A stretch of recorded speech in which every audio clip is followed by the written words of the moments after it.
So the first thing I'm going to talk about is everybody thinks that money exists. So I'm now going to prove to you that it doesn't. There is no money. Now there was a time when you could convert the gold that you had, gold sovereigns, which is what we use in this country, and you could go to the bank and you could say, you could take your notes, go to the bank and say, give me my gold please, and they would give you gold. Right, store of value. A store of value is something which has value. It's in the words, right? So when you took your promissory note, you could exchange it and actually get the value in gold. Right, so on August the 6th, 1914, they passed the Currency and Banknotes Act. Right? The Banknotes Act was a bill to authorise the issue of currency notes and to make provision with respect to the note issue of banks. Issued one day after Britain declared war on Germany, this act permitted the government to print notes as legal tender in place of gold sovereigns and half sovereigns. By withdrawing gold from internal circulation, this act effectively suspended the gold standard and in practice allowed for an inflationary expansion of the money supply, enabling the government to print notes to cover its obligations. In other words, it gave them the power to print notes beyond what was authorised by law. Okay? And they continued to mint gold sovereigns only until 1917, and then they stopped. Okay? So they have large amounts of paper money doing the circulation, which is what we have now, fiat currency. Then we have the Gold Standard Act. Now the Gold Standard Act was after the First World War, and what the Gold Standard Act did was 1925, for your information, it was to facilitate the return to a gold standard and the purposes connected therewith. So Britain no longer minted gold coins, right? But in subsection B, section 1, we like it when we do things like that, section 1 of the Currency and Banknotes Act 1914 provides that the holder of a currency note shall be entitled to obtain payment for the note at its face value in gold coin shall cease to have effect. So now, with this act, you couldn't go to a bank and exchange your promissory note for gold anymore. Well, actually, that's not quite true. You could, but as the next section says, so long as this remains in force, the Bank of England shall be bound to sell any person who makes a demand on behalf of the head office of the bank. So you have to go to the head office of the bank, wherever that would. I imagine that's the Bank of England head office is in London. So you have to go to London during office hours, and then you could purchase for the legal tender price of gold bullion at that time, £3, 17 shillings and 10 pence and a halfpenny per ounce troy of gold, but you had to purchase 400 troy ounces. And that's what you could get. Less than that, sorry mate, no thanks. Right? So they immediately ousted anybody who's not extremely wealthy from getting gold. So effectively, that was when they brought the gold standard back for a short while. 1931, September 21st. Philip Snowden, who was the Chancellor of the Exchequer at that time, he announced for the new national government the temporary, note the word, temporary suspension of sterling's convertibility with gold in the United Kingdom. In other words, now you couldn't even go and get your 400 ounces. Now it's all fiat currency. Right? And that's what we've got now. No gold. Nothing is backed by a store of value. There is no gold standard in England. Or as they called it, the United Kingdom, because they've been introducing that over the years. Now, at the same time, in the United States, in 1933, so that's only 2 years later, okay, they took all the gold off of everybody. They confiscated it, quite literally, and they had gave it to the Federal Reserve, and it was called Executive Order 6102. And it said obligations payable in gold were outlawed under the House Joint Resolution Act 192. So now in America, in the States, they also have no gold. It's all in the Federal Reserve. It's not in circulation. You can't exchange it for gold. So there's no store of value. 1944, Bretton Woods Agreement. Everybody know what happened in the Second World War? Yeah, a lot of shooting. What happened was, in 1944, the Great British Pound became backed by the US dollar. The US dollar, at this point, of course, is being printed by the Federal Reserve, which is a corporation in America, in the United States of America. So now the Great British Pound is now backed by a foreign federal corporation. So if you're paid in that, and you work for the judiciary, you work for the police, you work for any organisation, you're committing treason. Because you're being paid by a foreign corporation, motivated by another country. just to mention. Okay, does anybody know who this is? His name's Edward Mandell House, Colonel Mandell House. Okay, he was advisor to Woodrow Wilson. Anytime you hear the name Woodrow Wilson, pick up your ears. Okay, early days of the cabal. Okay, he said, allegedly, and this was taken from the diary and logs of Woodrow Wilson's diary. He said, "Very soon every American will be required to register their biological property," that's you and your children, "in a national system designed to keep track of the people that will operate under the ancient system of pledging. By such methodology, we can compel people to submit to our agenda, which will affect our security as a chargeback for our fiat paper currency. Every American will be forced to register or suffer not being able to work and earn a living. They will be our chattels, our property, and we will hold the security interest over them forever by operation of the law merchant under the scheme of secured transaction." Okay? Americans, by unknowingly or unwittingly delivering the bills of lading, the birth certificate, to us will be rendered bankrupt and insolvent, secured by their pledges. I'll explain more about this in a second. They will be stripped of their rights and given a commercial value designed to make us a profit, and they will be none the wiser, for not one man in a million could ever figure out our plans, and if by accident one or two should figure it out, we have in our arsenal plausible deniability. After all, this is the only logical way to fund government, by floating liens and debts to the registrants in the form of benefits and privileges. They will inevitably reap us huge profits beyond our wildest expectations and leave every American a contributor to this fraud, which we will call social insurance or social security. Without realising it, every American will unknowingly be our servant, however begrudgingly. The people will become helpless and without any hope for their redemption, and we will employ the high office, the presidency, of our dummy corporation, the US, to foment this plot against America. Okay, and that was in the diary of Woodrow Wilson from 1913 to 1921. So this was the plan, and that's why gold was withdrawn, so they could put in fiat currency and enact this. And it's called Uniform Securitization Scheme, or as we call it, the corporate debt of a global system of debt money bondage. Okay, let me repeat that. A corporate debt of a global system of debt money bondage. Okay.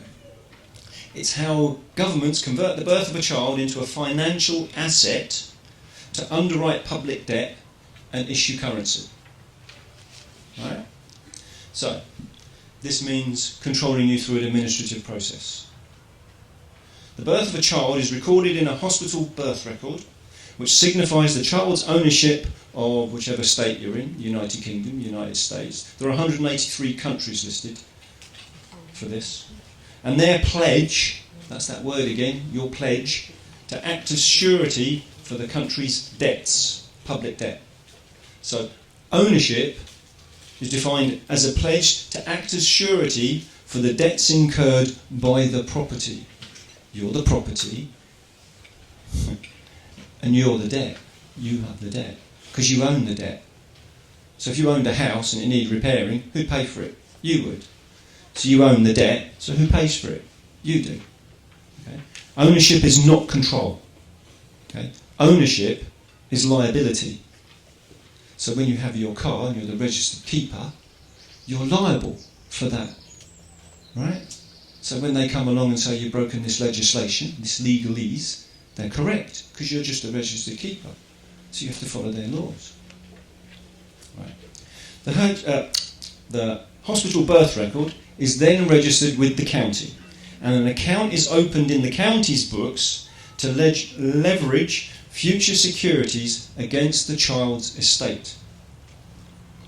Now, when I and a colleague of mine were working in the library a lot in Folkestone, we would witness at about 4 o'clock every day. Now bear in mind, a lot of libraries, I'm sure you're aware, all around the country, you have where you register births and deaths. They'll have a space for that within the library. It's part of what they do now. It used to be a separate office and now it's in the library. Very common now. So we had one in Folkestone that was like that. But every day, about 4 o'clock, there'd be a woman who would come from downstairs in the basement, wherever that was. She'd come in and she'd come out again, and she was dressed all in black, and it looked like a military uniform, but without any insignia. So the black shoes, the nice skirt, the pleated jacket, the little hat, and she had a black briefcase that she carried with her. And we theorise, because we do not know, that she's collecting all the birth and death certificates. That's why she's there, because they have to go to county. Right?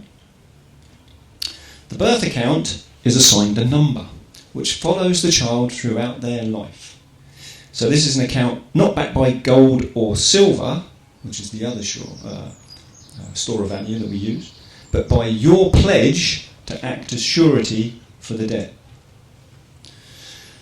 The hospital birth record is recorded as a general deposit, and the state takes title to the funds. The Crown Corporation takes title to those funds. The child's future labour, your future labour. And it acts as surety for its portion of the public debt. So a general deposit is public debt because you're a member of the public. Right? As opposed to a special trust deposit, which would make it private. But we're not going to talk about that here. The registrar certifies the deposit by issuing a certificate of live birth, which legalises the pledge as a security future asset. What's a security future asset, you ask? Someone asked. Yeah. Thank you. A security is a tradable financial asset. Futures are contracts to buy or sell a specific underlying asset at a future date. The underlying asset can be a commodity, a security, or other financial instrument, which is what the birth certificate is. Like, say, for instance, a birth certificate. So your birth certificate is traded as a security, which means your sweat equity as surety for that bond is traded as a security. And this is where we say the Sesta KV Trust comes from. That's what it's. We have no proof of that. It's all hearsay for me. I have no proof of that yet. The Secretary of Treasury is notified of the pledge and an account is opened to leverage securities against the child's estate. So now they're fractionalising, they make more of it. So now there's an account attached to the security which can be traded upon and it's managed by the Treasury, the Crown Corporation. The birth bond is issued. So this birth certificate, this birth bond, because that's what it is, a birth bond, is issued and underwrites the country's currency. So the entire country's currency is underwritten, and it's traded for money issued by the Bank of England or the Federal Reserve. Okay? Whichever bank controls you. Oh, you can't see it. That's actually a picture of it's an old picture of a slave who's got a grid round his neck, which has been welded on so that he can't lay down. Right? Yeah, but you can't see it. So this is the idea. You're a slave now. You are owned by a corporation, the Crown Corporation. And your efforts, whatever you do, any income you earn, right, is automatically converted and traded upon. And you don't know it. Right? So, the question is, how do they convert you? Right? How do they convert that birth certificate and having you pay for the debt? Well, they use your name. Okay, because your name is attached to jurisdiction, right? So what's your jurisdiction? Okay, so if I say to someone, Jill, where do you live? London. London? Really? I live in my body. That's where I live, right? But they want you to have an address, because that's your cell number, okay? Because it's a military occupation. But your name... right? It's Roman civil administration, all of this. So your name, in all capitals, is called Capitis Diminutio Maxima, right? It's all capitals. It's not you, right? They've unlawfully converted you into this name, and you believe it's you. But all capitals is called glossa, or debased Latin, right? It's not English. And if you look it up, there are two manuals which you can use when you're writing things to people that we use around the world. One is the Oxford Manual of Styles, and the other is the Chicago Manual of Styles. Now, capitals isn't even in the Oxford Manual of Styles, but it is in the Chicago Manual of Styles. It's 111 point something or other, can't can't remember the rest. And it's classed as American Sign Language. It's a glyph. It's not English. So when you get a letter with the all caps name, you think you can read it. Do you read Latin? Who can read Latin here? Right, you can read debased Latin. Yeah, someone can. Right? There's always one, Gary. It's usually me. Anyway, so it's debased Latin. Now, if they put a capital at the beginning of the first and second name, okay, that's called capitis diminutio media. Okay, it's still debased Latin, it's still a capital, still not you. Right? These names have jurisdiction attached to them, the UK, wherever that is. Right? England and Wales, that's not two different places, that's a jurisdiction on paper, it's a dead entity, it's a fiction. It doesn't exist in the real world, it's only on paper, much like the Uniform Securitisation Scheme, much like the bond that we talked about, the birth certificate. The last one is lowercase. So if people ask my name, I say Pete the Hat. But Pete, or Peter, that's what my mum calls me, right? Peter, only my first name.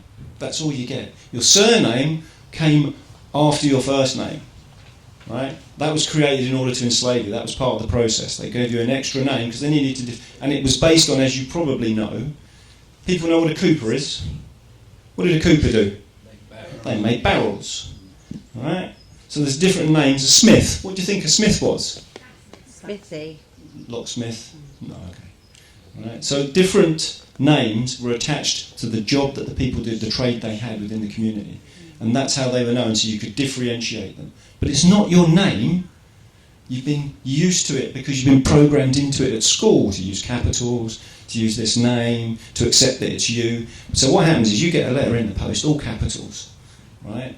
And it says on the letter, it says, I am writing to you because you owe your council tax. Notice they don't use your name. They say you. Who is you? Who is you? Yeah. You. You is a plural as well as a singular. So I can be talking to all of you, or I can be talking to you. Right? You is a corporation. That's how they're engaging with you when they use that kind of language. Because they're not talking to you as a man or a woman. They're talking to you as a corporation. Because commerce can only take place between a corporation and another corporation. You cannot do business with a man or a woman. So we come back to the name.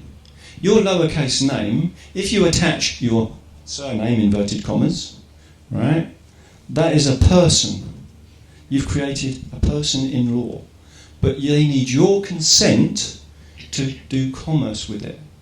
So that's why they never write to you in lowercase. Incidentally, if you're going to use your lowercase name and you're going to put your surname onto a bit of paper, but you don't want to be a person, you want to be a man or a woman, put it in square brackets, it's not on the page.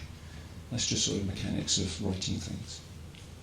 So now you understand the name to some degree.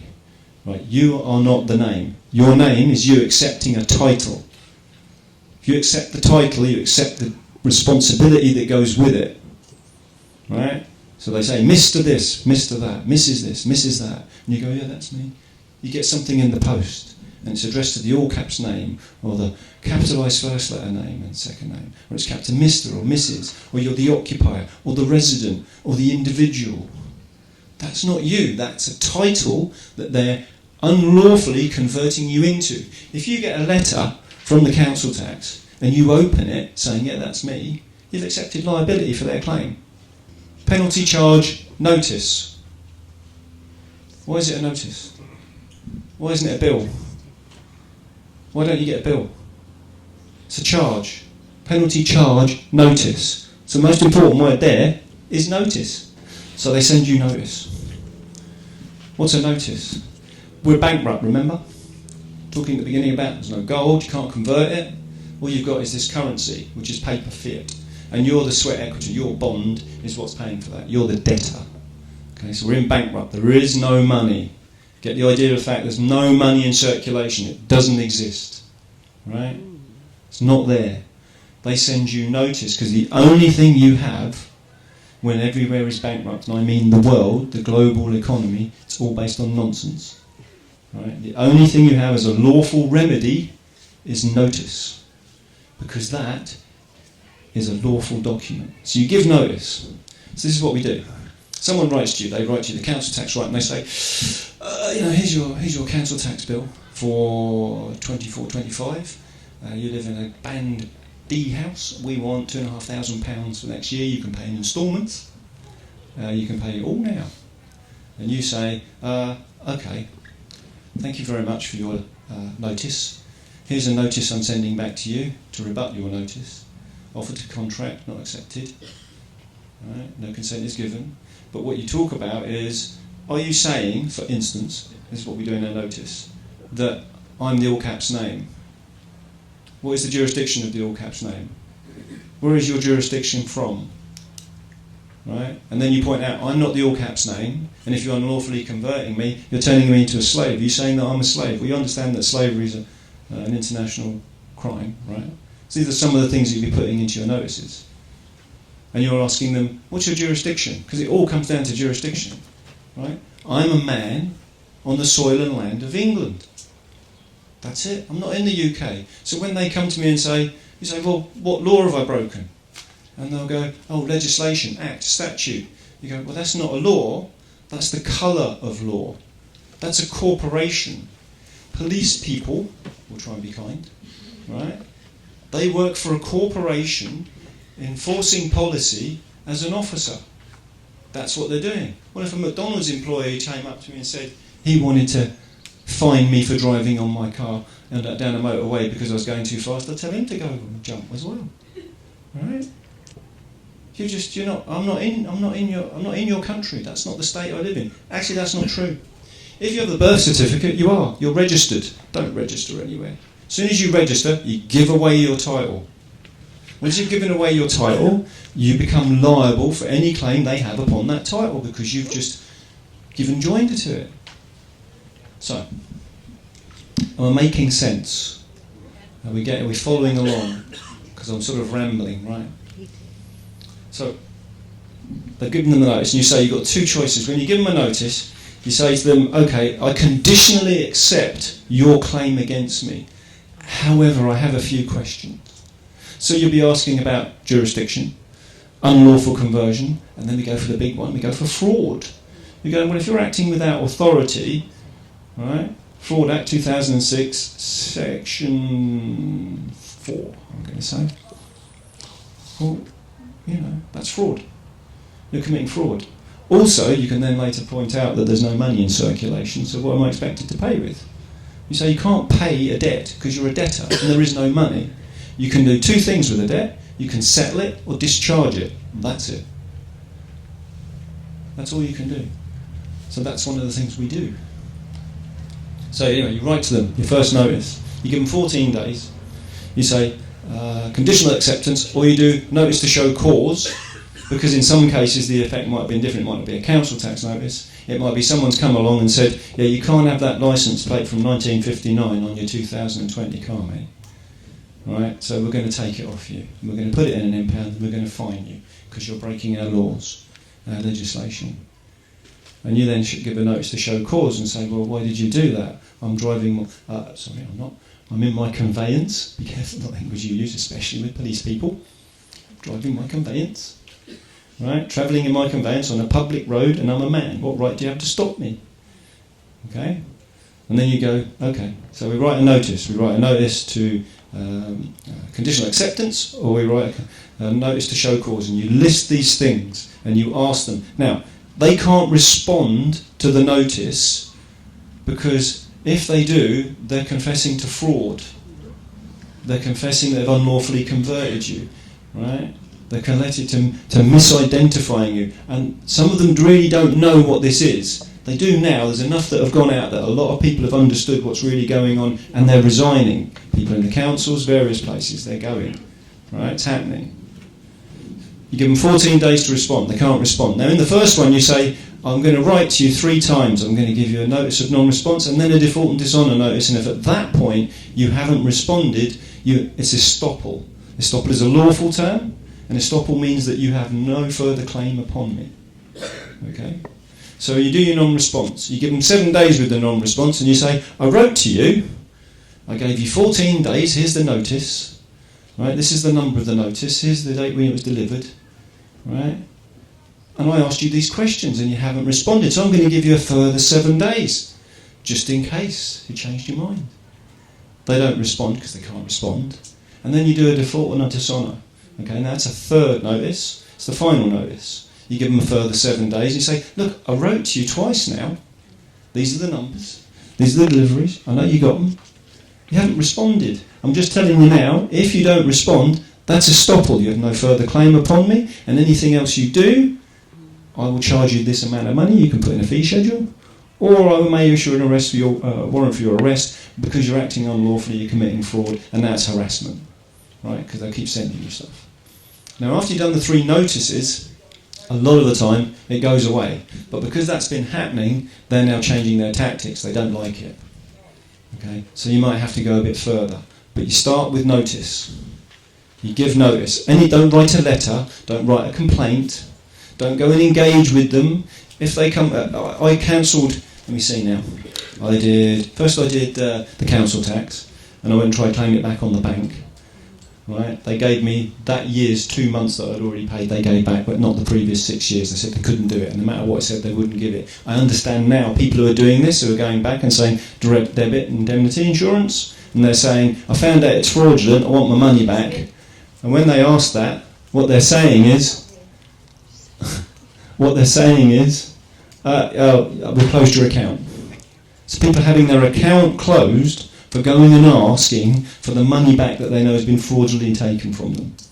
But here's the other thing. You put money in a bank account, it's not your money anymore. And it wasn't even money to start with. But you don't own those credits. The bank does. Okay? So be careful what you give away. Go and buy gold. So you've done your 3 notices. You're not sure what to do next. They're writing to you. Right, you get a letter, not addressed to you. Because you say to them in the notice, when you write to me, you put lowercase, just your first name, care of, because your address, you live in your body, right? So it's care of. And then you put your address, and you put your postcode in lowercase and in square brackets, and you write England underneath, because the jurisdiction that you're operating in is England, not the UK, which is fictional, not England and Wales, not any other jurisdiction, England. That's where you are. It's a living jurisdiction. I'm a living man. My blood flows. Right? So now you're living in England, and you get this address, and you say, when you write back to me, it has to be like this, or it won't be accepted as valid. And they won't write to you like that, because they won't change their jurisdiction, so they can't respond. Okay? So you get something in the post. It's from a bailiff. No, not a bailiff. We get debt collectors first. Now I cancelled my council tax first. Then I cancelled my dual fuel for gas and electric. Then I cancelled the water, pretty much all at the same time. So I ended up with 3 debt collection agencies phoning me on my landline. They found my landline number, and that's a breach of GDPR probably.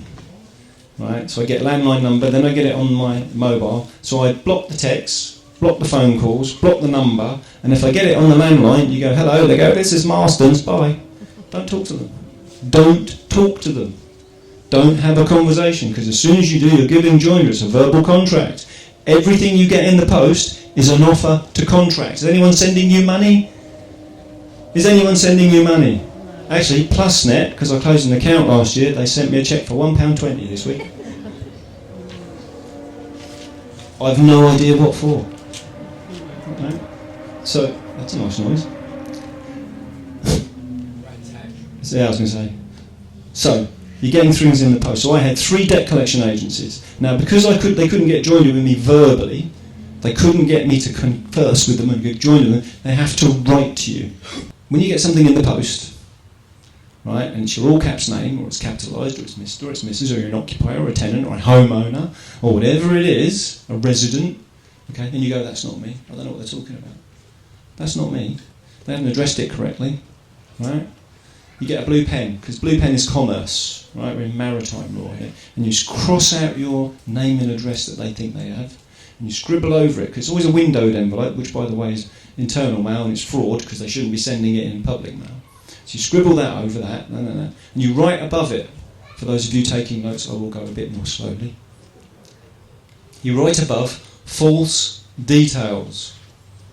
Because it's not you, the details are incorrect, it's a lie, it's fraud. Right? False details. Below the window, you write malicious communication. Now, the Malicious Communications Act 1988 states that anything that you receive in the post which is causing you harm, distress, or anxiety is malicious, poison pen letters, etc. It's malicious. So you make them aware of that fact. You write it down so they know that's what you know. And then on the right-hand side, you write offer to contract, not accepted. Because everything you get in the post is an offer to contract. Underneath you write no consent is given, because they need your consent to be in commerce with your person, your corporation, which is your name, all lowercase, including your surname, without brackets. But they need your permission to do that. They need your consent. Otherwise there's no meeting of minds, there's no contract. They can't just unlawfully convert you, which is what they all do all the time, and you keep accepting liability for it, right? It's all in the name. You've got to get it. Right? That's how it is. So when you see the all cap, don't open it. You write these things on the front. Now, usually the return address is on the back.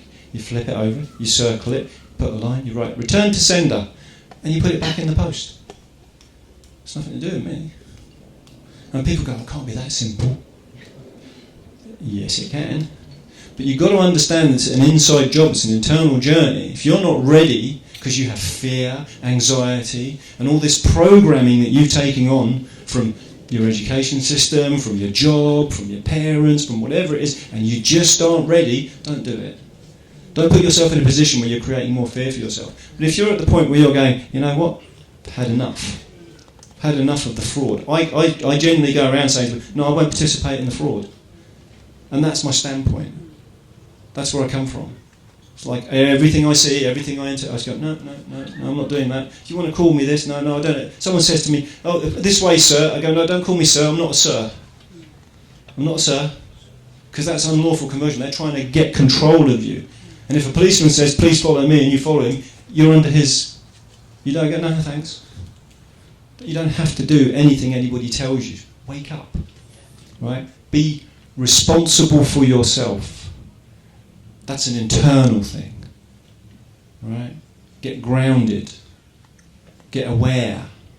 Don't let people take advantage. It doesn't mean that you can't be responsible for others. It doesn't mean you can't help others. In fact, you should. We'll come to that in a second. But,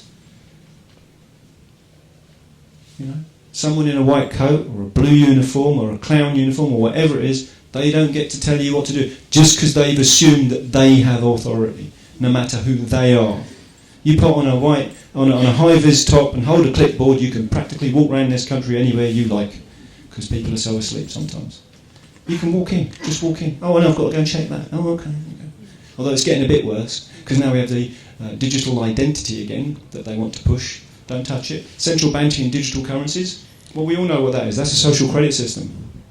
That's what that is. Points. Programmable money. Imagine programmable money. Right? You're obese. Right? I'm not pointing at anybody in particular. But if you're obese, right?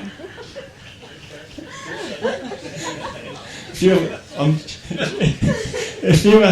you have an issue with your weight, for instance, and they know that because they've got your card, they know what your BMI is, they know what you're buying and so on, and you go and get another burger or another cream bun or whatever it is, they go, sorry, you can't purchase this. You're not allowed to buy it. Now, in China, what they do, they have it on billboards if you're jaywalking and they shame you in public. That's what's coming. That's what they're going to do. Right? And not only that, when you do it, there's one guy who's a dissident, he tweeted too many things he shouldn't and whatever they're... Right? He now can't buy a train ticket, can't buy a bus ticket. Right? Can't buy fuel. He's stuck. Right? That's what they want. That's the digital imprisonment that they're aiming for. Do not let them do it. And the way you do that is by creating other communities, like this, right? By getting away from the mainstream. Tell all your friends. People say to me, "Oh, what do you do about?" Because we all know members of our family are so asleep that no matter what you say, right, they all go, "Yeah, did you get that off the internet?" Right? Yeah, and I read a few books, right? Or they'll say, "Yeah, it's all a conspiracy." Right? Yes, it is. Yes, it is, and it's been going on for a very long time. Okay? So they're not going to wake up. Doesn't mean you can't. I persist. I don't care. I'm not stopping. I'm not going to stop trying to wake people up. And if someone says something and I'm in a group and you know the second I open my mouth, someone's going to be upset about what I say. You know it's coming. You can almost predict how they're going to react. Like, I know climate change is it's bollocks, mate. No! Chemtrails, oh no, I don't know what you're talking about, and they get upset. So, you've got to stand in your power, you've got to tell others, and you've got to challenge them, but you don't have to be an arsehole about it. You can just be gentle, but you can say, have you tried looking at this? Have you tried looking at that? And I think more and more people will agree now that there's more people waking up now than ever before. Okay. I wanted to give you a flavour of how you can do something to protect yourself without having to do anything which requires a huge amount of effort. Writing notice isn't as simple as straightforward as I make it sound. There's a lot of effort that goes into that, a lot of process to make sure it's accurate, a lot of paying attention to get it right and structured. And it's not the only thing that John and I do, we work together. But we are seeing benefits, we are getting results, we are being successful all the time. People say, oh, they didn't respond, they ignored it. You go, well, they can't rebut it. But it's a spell. If you write something down, that's what it's called spelling, it's a spell. Right? That's why when people open a letter that's all in red and urgent and open it now, or and you open it, you go, oh my God, I owe this money, they're going to come and break down the door and take away the children and put me in prison. No, all that's in your mind. You did that to yourself. Right? This is what I'm saying, get grounded, get balanced. Don't let that in. Don't let it in. Do something else. Breathe, meditate. Oh my God, meditate. Take time. People say, I haven't got enough time. Wake up in the morning, take the first 10 minutes of your day and meditate. You go to bed at night, before you go to sleep, take the next 10 minutes and meditate. The best thing about this is you're already laying down and it's comfortable. Right? That's it. Is it worth 20 minutes of your day? I've got a dog on call. Right, so love is the answer. Be loving. Right? Now, how do you do that? People think that's like, because love is a verb. It's not it's a verb, it's a doing thing. You love people unconditionally. So that means you don't get to judge. Right? Don't judge people. Okay. So I have 4 tenets, 4 things that I now try and remember, especially when I'm challenged, especially when buttons are getting pushed, especially when it's contentious, especially when the ego takes over and I want to be right about this because you're wrong. All of that stuff going on, because we all fall into it. I have 4 tenets. The first one is, first, do no harm. Primum non nocere, in Latin. Or nocere. Right? First, do no harm. That's primary. That's the thing. So you need to be thinking that when it starts to go off, when you're being challenged by this utter dickhead who's in his uniform giving you grief, really wanting to be nasty to you, you have to remember, hey, I'm not going to think hateful thoughts. I'm not going to think angry thoughts. I'm not going to be that. It's not what you're doing, it's how you're being. I'm going to be calm. I'm going to be loving. I'm going to smile. Because they hate it when you smile. Because part of them's going, what do you know that I don't know? Right? And I go, I'm not telling you, you've got to work it out for yourself. Right? So first, do no harm. Help others. Second one. Help others. Now, helping others is absolutely imperative. You know why? Because that helps you grow. If you're not helping others, you're not growing.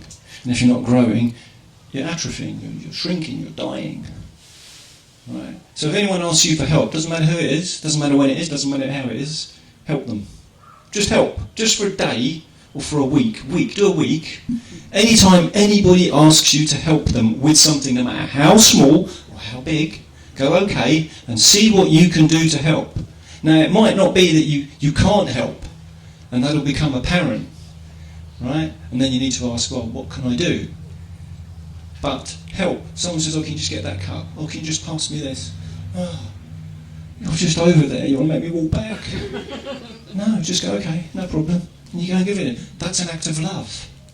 And now you're sharing your love. And what you're doing is you're demonstrating to someone else that's how you should be. And they go, oh, next time I see someone who asks me, I'll do that too. But it's unconscious. Someone asks them later, can you just give me that? Instead of going, oh, they go, oh yeah, well, you did it earlier, so cause and effect, right?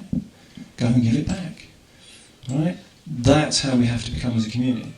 That's what needs to happen. You don't ask without knowing that you know that you're going to get asked, and it's okay, and you're just contributing. Right. Firstly, help others, forgive and bless. Now,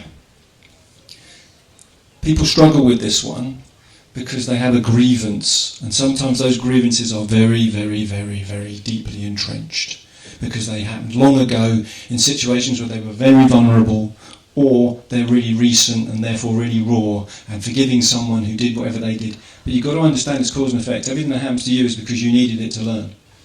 Otherwise it couldn't have happened. So when that thing happens, in order to stop that wheel of karma turning and you participating in it, forgive them and bless them. Like policemen I treat like infants. They don't know any better. They're not children, they're not that advanced. Right? They're infants. They literally have no compassion. They've been robbed of it. Right? I don't feel pity for them because that's not going to help them. Don't pity people. I give them love because that's what they need to uplift them to grow. But I grow. Right? And everybody else around me grows. And the more loving you are, the energy, high frequency. Woo! Wander around feeling high all the time and you haven't done any drugs. It's great. Try it. But this is the thing. Your enemy, your worst enemy, forgive and bless them. Any trauma you have in your past, anybody that you identify as someone you're angry with, visualize them, forgive them and bless them. And let it go. Just let it go. Right. The last tenet. Okay. Keep your word. What does that mean? So keeping your word is not just to others, it's to yourself. So if you say to yourself, oh, I'm going to do this for myself, I'm going to get a massage, or I'm going to make that hot chocolate, or whatever it is, I'm going to buy this, or next time I do this, I'm going to do it. It's okay to accept. In fact, it's absolutely essential to accept things. You have to be able to give yourself things, otherwise other people can't give to you either. Right? So keep your word. Now, keeping your word is integrity. Now, on a hull of a boat, there's no holes. Otherwise it would sink or leak, right? Well, that's the same thing with you as this energetic being. You can't have holes in it, ideally, right? It has to have integrity, right? And then your word becomes your bond, right? So when you say to people, I'll do that, they don't know what's going to happen, but they absolutely believe that what you just said is absolutely what's going to happen. Absolutely. Unequivocally. And as a consequence, you both manifest it. And you support each other in doing it. Right? So keep your word. If someone asks you to do something, make sure you do it. And if you can't do it, because it's the vagaries of life, go to them and tell them, right, I have to say, I can't do this. What can I do instead? How can I resolve this? Don't ignore it. Don't forget about it, because it's leaking all the time. It's leaking your energy. It's leaking your power. It's leaking your consciousness. It's leaking your spiritual wealth out the door. Keep your word. Okay? If you can manage those 4 things, and let's face it, I'm trying. It's not like I can achieve it every day. Ask my children. Dad, you said... Sorry, darling. Right. So we're always trying to make it the way we want it to be. But if you have a focus, and you focus, then you've got more chance of achieving it, right? Okay, I'm going to leave it there.